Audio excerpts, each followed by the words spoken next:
좋은 진단서입니다. 이 여론조사라는 것은 한국 사회에 들이댄 청진기와 같아요. 그래서 거기서 읽혀지는 자료를 잘 해석만 하면 한국 사회를 정확하게 볼 수 있는 이 눈이 생깁니다. 우선 박근혜 씨가 당선될 가능성이 매우 높아요. 매우 높은데 제일 중요한 것은 여성표입니다. 여성표가 압도적으로 지금 박근혜 씨를 지지하고 있어요. 약 50대 35 이렇게 나옵니다. 50대 35 정도. 남자는 박근혜 씨가 1, 2% 정도로 약간 지고 있는 걸로 나옵니다.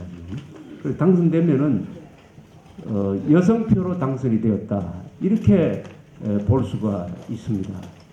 그러니까 준비된 여성 대통령이란 게 아마 그런 점에 착안한 것이라고 이렇게 보여집니다.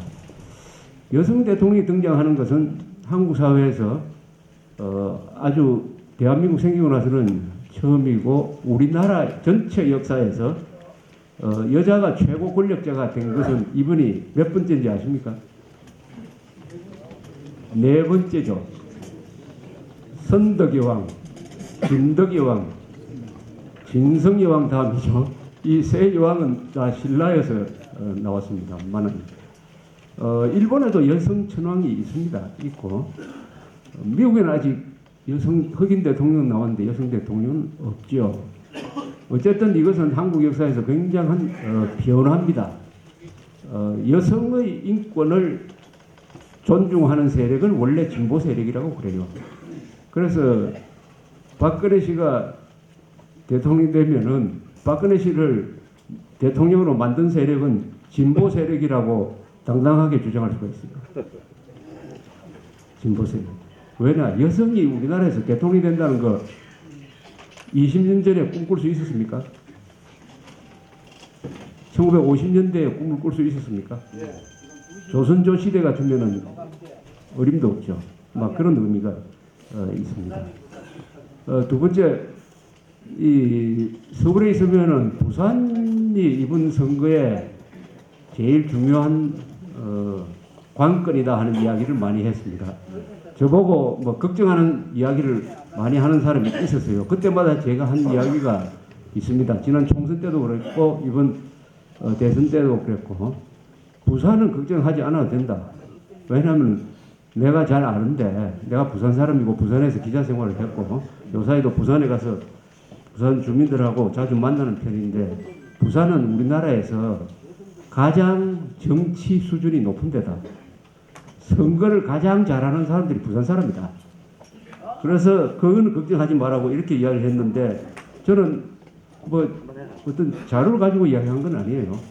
근데 지금 나온 걸로 보면은 저희 장담이 대충 적중했다고 생각합니다. 대충 적중했다.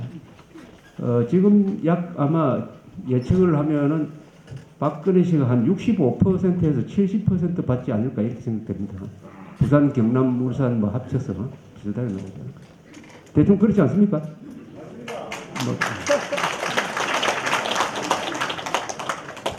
그 다음에 전국적으로 보면은 문재인 씨가 이기고 있는 걸로 나오는 데가 두 군데죠. 서울. 약간 이겼다 엎치락뒤치락 하고 있습니다. 서울. 그리고 호남 지방. 그 나머지는 다 박근혜 씨가 이기는 걸로 나옵니다. 중요한 충청도 지역도 이기는 걸로 나오고 있습니다. 세대별로 하면은 이번 선거가 또 세대 차이가 극명하게 이제 드러나겠죠. 20대, 30대가 전체 유권자의 38%입니다. 38점 몇 %거고요. 그리고 50세 이상, 50대 그리고 60대 이상 합치면은 41%예요. 그래서 이번 선거가 처음으로 50대 이상이 20대, 30대보다 숫자가 많은 선거입니다. 중간에 이제 40대가 유권자 수로는 제일 많아요. 10년씩 이렇게 자르면 40대에서는 지금 박, 문 두 사람이 비슷비슷해요. 엎치락뒤치락 하고 있습니다. 그럼 이제 중요한 게 투표율이에요. 투표율은 지금까지 국회의원 선거, 대통령 선거 마찬가지입니다. 항상 낮아지고 있습니다. 이게 선진국형이죠. 낮아지고 있는데 17대 선거에서는 특히 많이 낮아졌습니다. 그때는 이미 선거를 예측 다 할 수 있었기 때문에 뭐 내가 안 나가도 당락에 관계없다고 생각하는 사람이 많기 때문에 빠진 사람이 많았습니다. 63%. 그 앞에 이회창 노무현 때는 아주 재미가 있었어요. 그 투표율이 꽤 높았습니다. 70%. 이번은 어느 정도 될까? 전문가들 예측은 대충 70%보다는 약간 미치고 63%보다는 위로 올라갈 것이다. 1대1이기 때문에 그렇게 보는 사람들이 많은 것 같아요. 그래서 한 68% 보는 사람, 68%. 그러면 어느 쪽이 더 많이 나갔느냐? 이거는 뭐 틀림없어요. 50세 이상이 훨씬 더 많이 나갑니다. 투표장에 50세 이상이 투표장에 많이 나간다. 요렇게 되어 있습니다. 그 다음에 또 이 여론조사를 할 때 여러분 이상하죠? 투표할 사람은 지금 올해 투표장에 나갈 사람이 한 3천만 명 됩니다. 그런데 여론조사를 할 때 보면은 표본 집단을 보통 1000명으로 잡아요. 1000명. 1000명입니다. 그러면 이게 어떻게 됩니까? 1000명과 3천만을 비교를 하면은 이게 0.01%쯤 되죠. 어떻게 그렇게 작은 표본을 가지고 3천만 명의 투표 성향을 정확하게 알아맞추느냐. 이게 참 과학이 무섭다는 거죠. 무섭다는 거죠. 1000명의 마음을 읽어가지고 3천만 명의 표심을 알아낸다. 이건 대단한 과학입니다. 그게 바로 갤럽이란 사람이 발전시킨 여론조사 기법이에요. 그래서 우리나라에 처음 들어온 게 70년대 이 박무익이라는 한국 갤럽 소장, 이분이 한국의 이 정치 여론조사를 개척한 사람입니다.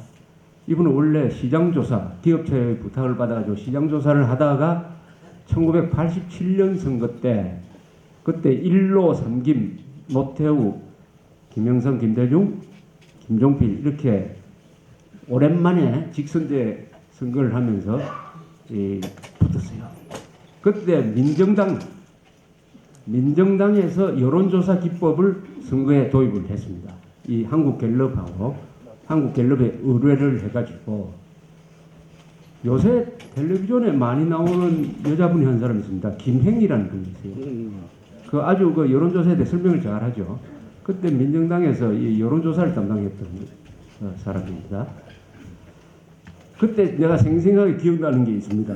그때 1987년 12월 18일이 투표 날이었어요.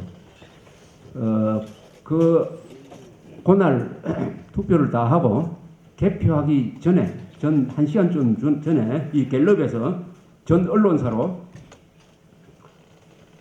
득표율 예상치를 보냈어요. 예상치를. 그때는 서로 김영삼은 김영삼대로 이긴다고 하고 김대중은 김대중대로 이긴다고 하고 노태우는 노태우대로 이긴다고 했어요. 할 뿐 무슨 이렇게 과학적인 무슨 자료가 별로 없었는데 노태우 쪽에서는 확실하게 이긴다고 자신을 하고 있었습니다. 갤럽의 자료가 있었는데 그걸 갤럽에서 공개를 했어요. 개표하기 전입니다. 공개한 숫자와 실제 여론조사와 실제로 득표율이 1%, 2%밖에 차이가 안 났어요. 정확하게 알아맞혔습니다.